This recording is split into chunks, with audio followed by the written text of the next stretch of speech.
I'm Marissa. I'm Jordan. I'm Kia. And you're watching Passing On The Mantle with Pastor Undena. Listen, welcome to another episode of Passing on the Mantle with Pastor Undena, keeping the foundation and doctrines of the church.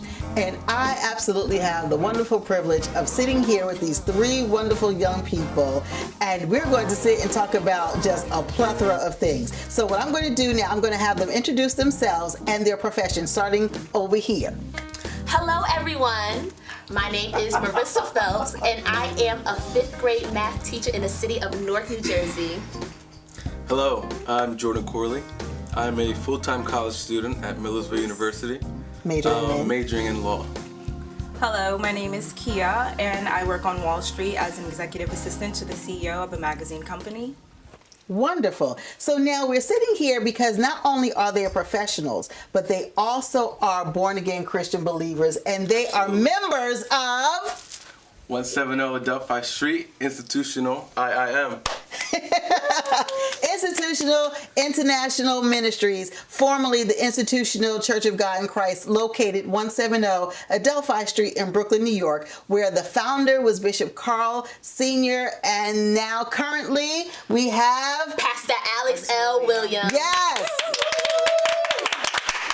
Listen, these young people got me going, and we're sitting here because, there's so many relevant topics that we've been able to have, and I bless God because I was able to interview Pastor Alex some time ago, and we had an episode where we talked about the Millennial Church. And so since now you are this next generation of members going to his ministry, explain to us and the viewers audience now, how have you seen the dynamics of church coming into church for your generation? Good question. Starts off, Bishop. All right. Well, for me personally, coming up, I came up Kojic at my great-grandfather's church, Bishop Knight. And it was just, old-fashioned. Everybody came in suits, and mothers came in the hats, and the bishops wore the clergy and the habits and all that. But now that the culture that IIM is going, it's more of like urban style, if you get what I'm saying. Mm-hmm. So that for me was a little change because like, what? No, I'm not used to that. Right. But I still sometimes I'll go with no tie, but I don't like the jeans on Sunday. That's just me. Right. That's just me. Okay. I was just brought up like that. So that's probably the biggest change for me. Mm-hmm. Hey, how old are you, if you don't mind me asking? 19. 19 years old. 19. Yep. So basically coming from the traditional background of your family, watching your grandfather grow up you growing up under your grandfather in ministry, watching his disciplines as a bishop and what he taught holiness to be according to the scriptures, that became a part of your lifestyle. That's right, yeah. And so at 19, you have now faltered to this now urban culture, if you will, wholeheartedly of what is being worn in fashions in today's modern church. Right. So how do you feel about these fashion trends that are seeping into our ministries? What I've noticed was, you guys can go ahead. No, go ahead, Bishop. Keep going. I'll speak for a few moments. I noticed for like people who weren't brought up in church like we were, it like brings them in, like draws them to come to church where they don't see everybody dressed up in suits and big hats and choir robes. So like because they have something in their closet at home and they look like their pastor, they look like the other members. For me personally, for one, my mother was very strict when I was coming up in church. I couldn't even sit by myself. My mother was an organist. So as a kid, I had to sit on this organ with her until I got a little older and I got too big for the organ. I had to sit on the bench behind the drums where she can see me. And then, my other option was to sit next to my grandmother. Every Sunday, I came to church as a kid in lace stockings, lace socks, lace gloves, a double-breasted coat, some type of dress, a ribbon in my hair. Then as I got older, nice little buckle on my shoe, but just dress in somebody's suit or dress every Sunday until this day. That's just how I come, because that's how I was raised. That's all I know. Now, I have nothing against what everybody comes in. They want to come in their ripped jeans, their regular jeans, their leggings and the skirt, denim jacket, denim outfit, that's cool. But I think for people our age who weren't brought up in church, it's good that, you know, well, I am in particular, they have like this urban fashion or culture, if you will, and it draws people of all backgrounds into their ministry. You know, if you ever come and visit, it's not just all African Americans. They have people of all different cultures who come to the ministry, and every Sunday, every so many Sundays, they have different people coming in, to the point where now they're actually joining and becoming a member of the ministry. So basically, your dress code has not prohibited you from, one, accepting other cultures, and two, it has not changed you from what you were brought up in, raised in. Because again, you do have new people that are not only joining your neighborhood, they're coming into your churches, and just the fashion of church itself has already evolved and changed into so many different things. But then there are just some things that you look at and you're seeing that I want to ask all of you, how do you feel about what's being looked? You know, everybody can't wear the skinny jeans. Yeah. Everybody. I agree. You can't fit it, don't wear it. I agree. Okay, go ahead. 100%. I can relate to you too. I grew up apostolic, so you know, like the doilies, no makeup, very, very light makeup, the long skirts. And now this generation, we kind of, you know, we dress like this, jeans, a nice top, a nice blouse for some women. And I think that's great because I really feel like we need to accommodate other people to make them feel comfortable being in church. Because I feel like if you come in and you see us with the big hats, the rhinestones, they may feel a little threatened by it and say, well, I don't have that, so maybe I shouldn't go to that church because I feel left out. But then also, it's not what you say, it's how you say it. There are some people where you cannot wear skinny jeans because you may be, you know, very healthy. Yeah, okay. Just too big. You may be a little too big for it.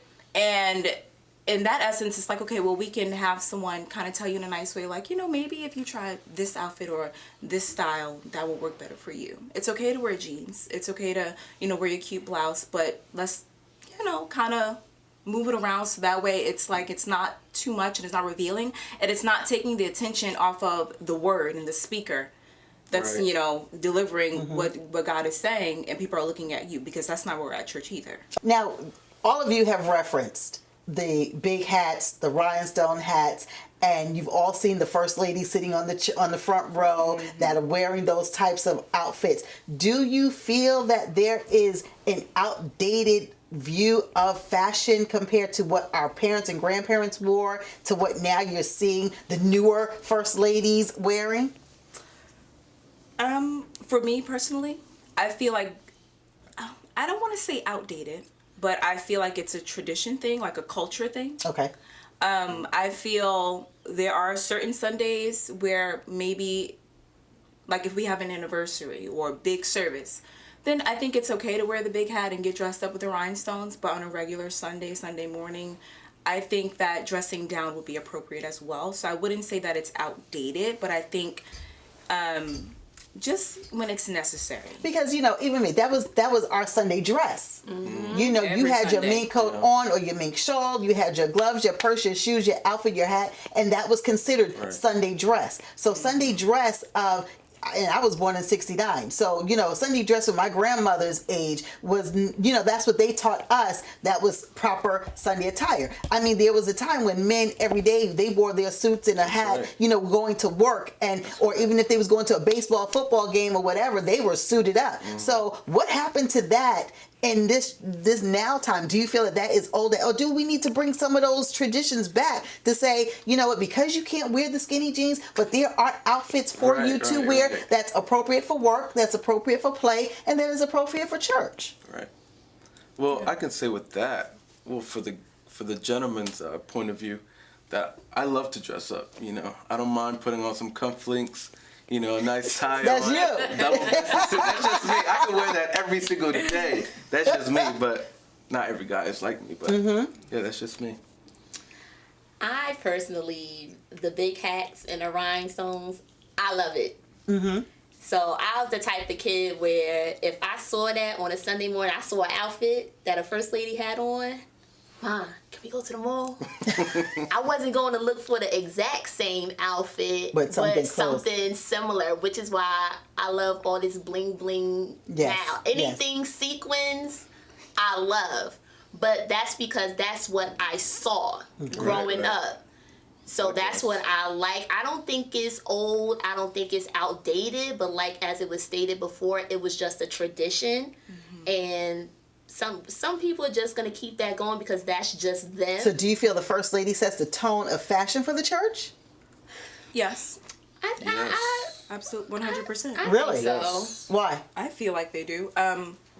When I was in Bible Way, my First Lady, she was always dressed up. Big hat, rhinestones on a regular Sunday morning. Like, we didn't have a big service coming Right. up. But that was her red Sunday dress. Exactly, red bottoms. And I would look at her and say, oh my God, like, she looks so beautiful. Like, I want to start dressing like that. And mind you, I was probably like 12 or 13, you know? So I really feel like as a First Lady, you set the tone for the rest of the people, your congregation.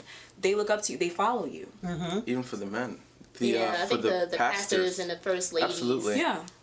Looking So at there my could be pastors, that yeah. serious role model as to say, you know, even though I may be first generation in my church, in my family coming to church, and I really don't know what this whole dress culture is with church, but I'm looking at, you know, what my pastor is wearing, I'm looking at what his wife is wearing, you know, they're trendy, they're wearing the Louboutins or they're wearing, you know, the Gucci's or whatever, and not to say that you have to put a label on it, but their style and form of dress that you say, you know what, hey, I want to do better, and I may not know. I may not know how to really put it together. I may not be able to coordinate the color properly. But if I'm watching how they're doing it, and I think they're doing an excellent job of what they're doing, then why not? So you basically are kind of setting the tone for yourself. So now, on the flip side, how do you feel about those that, okay, just say, all right, I'm just going to have all my breasts hanging out. I'm just going to wear the short skirt. I'm just going to just wear whatever I feel like wearing because, sagging pants, my booty hanging, you know, guys and stuff. Or you just really husky and you trying to get into the skinny. I mean, you know, again, because everybody that comes to church is not coming for the same reason. Right. And because you are all between that 20 and 30, you know, age gap, what are you saying about your counterparts that are coming to church and you're kind of like, you really need to try to cover that up a little bit? Go ahead. Go ahead, Bishop. All right, now with that, Go ahead, Bishop. I'll talk for the guy part. Now, so you're saying like if someone comes in, okay. I'm talking about your regular church members who just all of a sudden, you know, they're coming in and, you know, it's tight and you got your breasts hanging out. You got a dress on that, you know, the cleavage is really too much, you know, and you want to shout all around. Now, there's a way you handle that. You have to be nice about it, one. Yeah. Two, you have to have people, so for an example, the church mothers. Now you have some church mothers who can be a little strict and old school, but it's nothing wrong for the first lady to talk to the young lady. Hey, that's not appropriate, you know. But one should know what and what not to wear to church, you know. Guys, that's just me. I wouldn't even think about wearing my pants to my knees, but it's a shame because some people think it's okay to do that. But that's where the older, maybe the deacon or an older gentleman will, hey, come here, young son, and that's not what you, or even taking them out, you know? Hey, I can't afford that stuff. All right, come on, let me bless you. I grew up like that. My family members, there was a quick story. My aunt, I told her, she said, you coming to church with me? No, I don't have a suit. I didn't bring my suit. He said, you could just wear khakis. And in my head, I'm like, no, I can't wear no khakis to church. What, khakis? I can't wear no jeans, khakis, nothing. So we went down to Kid City, and she bought me a suit. And the next day I went to church. Like, that's just me. So how do you feel about it? I agree. I feel like you should know, even if it's your first time coming to church, you should know what to wear and what not to wear. Because when you're coming to church, you know why you're there. Even if you're not there for that purpose, but you know the purpose that it serves. Mm-hmm. Right. So with that being said, it's like I would ask them, I probably wouldn't ask them, but I would want to know, what is the reason? Why would you come to church with your breasts hanging out and your pants sagging? Like, what is it that you're trying to get? I also agree with Jordan when he said, you know, maybe have a first lady or have a deacon or the pastor and say, you know, well, this is not really appropriate. But instead of just telling you, I'm going to help you and I'm going to show you. Okay, so let me ask this question. Recently, you know, Aretha Franklin passed away. Ariana Grande had on this little outfit, well, that was you a know, big thing. and that was huge in the media. So she would have sang on the floor. You just made a statement by saying, and this is what I believe: everybody has gone to church once or twice in their lifetime. In a movie. Absolutely. You know. Okay, Absolutely. so you already know that you were going to a funeral. You already know that you were going to have to, if you will, perform. You were going to be before these great preachers, men primarily. So you chose, or whoever your stylist is, chose for you to put this on, and you didn't have enough conscious sake to say, this is not appropriate for what I have to do at this particular, you know, situation, event. So how did you perceive? Or did you perceive on what the intent was behind all of that? You got that one. Yeah. I feel like when I saw that, because, you know, it was a big thing. Yes. Big rave. So I felt like, I just honestly feel like when it comes to certain celebrities, I don't feel like she put much thought into it because she has a stylist. So she probably said, you know what, whatever, just, I trust my stylist, just give it to me and I'll put it on. I don't really think that she, you know, sat back and thought like, okay, I am going to a church. It is a huge funeral. There will be bishops, important people, you Presidents. know. Exactly. I don't really think there. she gave it much thought. It was very much inappropriate. And I do kind of fault her for not saying anything because it's like, you know what you look like. Even though your stylist probably picked it out, I'm pretty sure you looked in the mirror before you went on stage. TV. Exactly. Yeah. Before you left your house. Exactly. Absolutely. So that's just how I feel about that situation. So now let's move on to this. How is your prayer culture like? That was... Go ahead, Bishop. Well, I was raised... Prayer is the number one thing. You know, you pray... My mom used to teach us, you know, pray before you go to sleep or pray before you eat. Yeah. Without prayer... Lindsay, prayer is a permission for allowing God to enter your life, you know. So without that prayer, and then you asking yourself, why is God not blessing me? Why is God, I asked for God to heal this cancer in my body. Why is he not healing me? Did you pray about it? And not just say, God, heal this cancer. God, I thank you. Adoration. Wow. You know, not just go say, God, I need. God, I thank you. God, I lift my hands to thee. That's what I was taught at a very young age. With prayer. So now... Not just going to thank him. Not just going to want. But to be able to have a complete relationship with God. Because you know we're living in a time where everyone wants to put God on the label. Absolutely. But they want so much from God, but they don't want to commit themselves to God. And I find that there's a lack of commitment in the church. Period. When it comes down to God, we want a lot of things from God. We want God to do, and even if you get it, you're saying, "Oh, God bless me," and it really necessarily isn't from God because the Bible does say, even Satan, you know, his Father gives good gifts too. So you have to be very careful on what you're believing that God's giving to you and what the enemy is giving to you. Right. So now in your life, again, you're between this 19 and 30-year-old age where you know. Atheism is now amongst your, you know, your generation. You know, they're telling you there is no God. God doesn't exist. God doesn't speak. That's you know, true. everything has to be, you know, in a scientific matter in order for you to comprehend it because nothing did not necessarily come from nothing. It had to be something in order, you know, Darwinism is up on the rise and all of that type of stuff. So now how are you as Christians dealing with those types of encounters that you're dealing with in your generation? For me, I'm a firm believer in the Lord, 100%. I know people that they were once Christians and then they converted to, I guess, atheism and just not believing in anything, which is the universe. Universe. Yeah, that's the popular thing right now, the universe. You know, and that's them.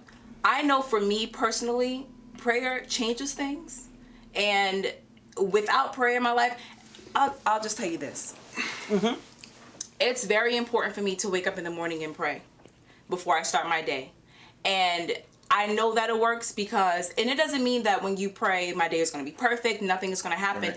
but it gives you the ability to handle things that are thrown at you. For me, when I pray in the morning, it's like, I thank God for waking me up. I thank God for everything he's done for me. And I always tell the Lord, have your way with me. If there's anything that's in me that you don't like, take it out of me, Lord God. I want you to lead me because I want to be the woman that you want me to be. Right. So I don't really, what people think, it has nothing to do with me. I'm not a follower.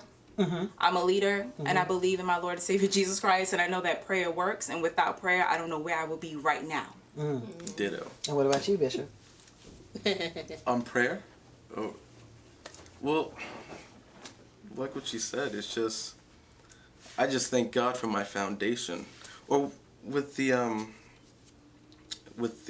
for those who don't believe in that, well, coming up, you know, I was at a Catholic school, and a lot of people, it's different from what Catholics believe and what we believe. Absolutely. And so I was able to talk to my my cousin, which is my pastor.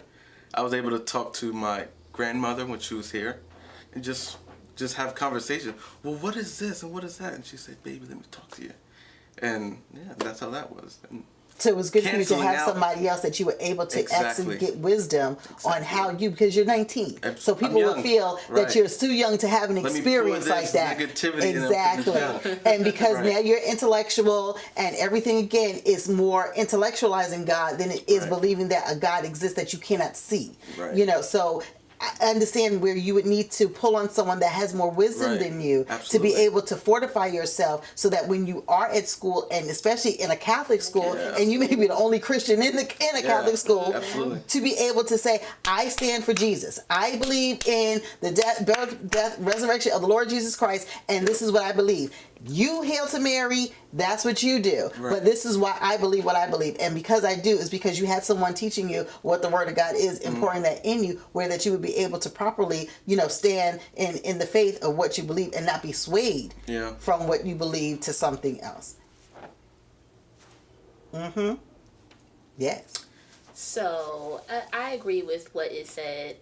I, for one, personally will say my prayer life is not what it should be. That I will say. However, I do pray and definitely start off every prayer with what Kia said when I do pray. I also went to a Catholic school for 6 years, grades 7 through 12. It was like the worst, especially when it came down to religion, because it's like I was against every single I'd always thing debate, yep. that they said. I used to go back and forth. Then we had like Catholic Bibles. Yes. It's like turn to the book of Sirach. I said, this is not a book of the Bible. But, That's so true. you know, That's so true. because I was always the student, even in college. I went back and forth with a teacher. And in college, it was real bad. But at the end of the day, they was like, well, if you want to pass this class, Right, you gotta and give me what I want. graduate, you got to do ABC 1, 2, 3. I'm like, all right, because I want to get out of here. Right. But they knew I believe in Jesus Christ. He died on the cross for my sins. He died and rose again. And that's who I believe in. And who is. And who is? And Come who on. Who is? Who Absolutely. is. Listen, I want to say thank you to each and every one of you for being here on Passing on the Mantle with Pastor Undena. This has been such a lightning conversation. Thank you. Yes, I love you all. And this is going to be powerful. I mean, in 20, 30, 50, 100, you know, they're going to look back on this, and we want to hear that what you said here was able to be a blessing to someone else that's going back and saying, you know, let's try to find who this Jesus is and what are the records that show that Jesus is real. So I thank you for taking a stand for holiness. I thank you for taking a stand for righteousness. And I thank you for taking a stand for what you firmly believe. So you're watching Pastor Undena, Passing on the Mantle. Stay tuned for more.